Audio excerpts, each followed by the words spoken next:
Is this luxury SUV a perfect family car, or are you better off saving thousands on its most obvious rival? Welcome to Winds of Thought. I'm Liam, and with me is Ben. We're taking a detailed look at a vehicle that represents a massive financial decision for a lot of families. The 2026 Lexus RX 450h+. This plug-in hybrid promises luxury, efficiency, and rock-solid reliability. But today, we're going beyond the spec sheet to find out if it's genuinely worth your money. We'll get into its real-world electric range, dive deep into the interior, and we have to talk about the absolutely shocking reality of owning one in 2026. By the end, you'll know exactly what you're getting for a near $80,000 price tag, and the one factor that might make you walk away before you even step inside. Let's start with the numbers that matter for a plug-in hybrid. Ben, you drove this in pure EV mode. What was that like? Ben, it's impressive. You charge it up, and the system says you have, say, around 55 kilometers of electric range. For most daily routines, school runs, errands, you could easily do it all without the gas engine ever waking up. The official summer rating is about 60 kilometers, which is actually very respectable. The seamless switch between power sources is a masterclass in engineering. But when you do call for all the power, Liam, that's the combined system kicking in. You're looking at a 2.5-liter four-cylinder paired with electric motors for a total output north of 300 horsepower. The torque delivery is immediate. It's not a sports car, but for a family SUV, it moves with a confident, quiet urgency. It feels premium. But here's where the story takes a sharp turn. That premium feel comes with a premium price, and not just the one on the window sticker. Ben, exactly. We have to talk about the elephant in the room, insurance. I was genuinely considering an RX for my family.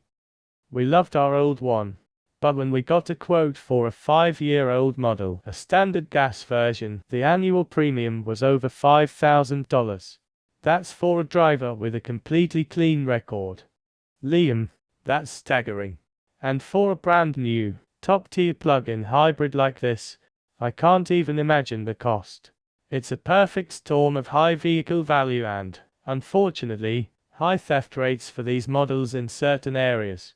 For many people, that single external factor completely changes the math. It's a legitimate barrier to ownership that has nothing to do with the vehicle's quality. Let's push that aside for a moment and focus on what you're actually buying. The cabin. Ben, it's a lovely place to be. Everything you touch, from the steering wheel to the armrests, feels substantial and soft. Our test car has this open, airy interior color that makes it feel spacious. The seats are supremely comfortable for long drives, properly bolstered and supportive. Liam, absolutely. But this is the base luxury trim. And that means some notable omissions. There's no 360-degree camera system, which you can find on much cheaper SUVs. The side mirrors don't fold automatically when you lock the car. And perhaps most frustrating for a long-distance driver, the lumbar support only adjusts in and out, not up and down. Ben, it feels like an upsell trap. You're already in a luxury vehicle, but to get what many consider basic convenience and safety features, you need to climb another expensive trim level. The backup camera quality itself is, let's just say, it's from an earlier era of technology. Liam, the tech interface, however, is a highlight. After testing some German competitors with frustrating touch-only controls, this is a relief. You have physical dials for climate control, a volume knob, and a responsive touchscreen. It's intuitive. You get wireless connectivity for your phone, and the system just works without fighting you. In a world of overcomplication, that's a luxury in itself. Ben, it's a vehicle that excels in the fundamentals. The ride is serene and comfortable, soaking up bumps effortlessly. The steering is precise. The noise isolation is excellent. It feels like a vault on wheels, solid, secure, and quiet. But to appreciate that, you have to get past some quirks. Like the cup holders. Liam, right? The front cup holders have a sliding cover.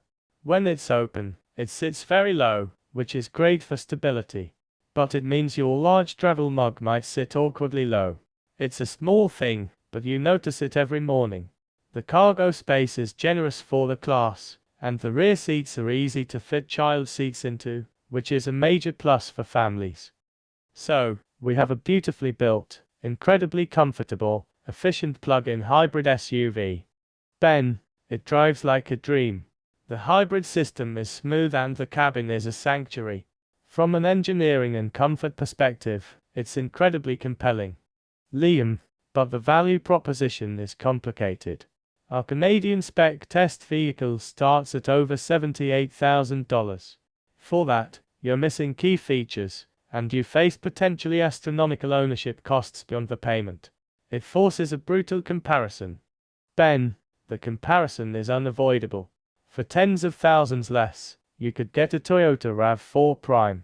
It's also a plug-in hybrid, with even more electric range and power.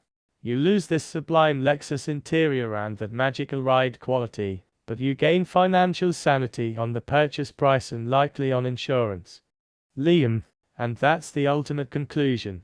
The 2026 Lexus RX 450h Plus is a fantastic machine. It is, in many ways, the perfect family luxury SUV. But perfect has a price, and in 2026, that price extends far beyond the monthly loan payment. You have to really want that Lexus experience, that specific feel, to justify the total cost of ownership. This isn't just a car review, it's a breakdown of modern luxury's final price tag. If this deep dive into the real costs behind the glossy brochure helped you, please support our channel by liking this video. It helps us bring you more unfiltered reviews on Winds of Thought. For families out there, what's the one feature you absolutely won't compromise on? Let us know in the comments below. True luxury isn't just what you feel on the road, but what you don't feel in your bank account. For Winds of Thought, thanks for riding with us.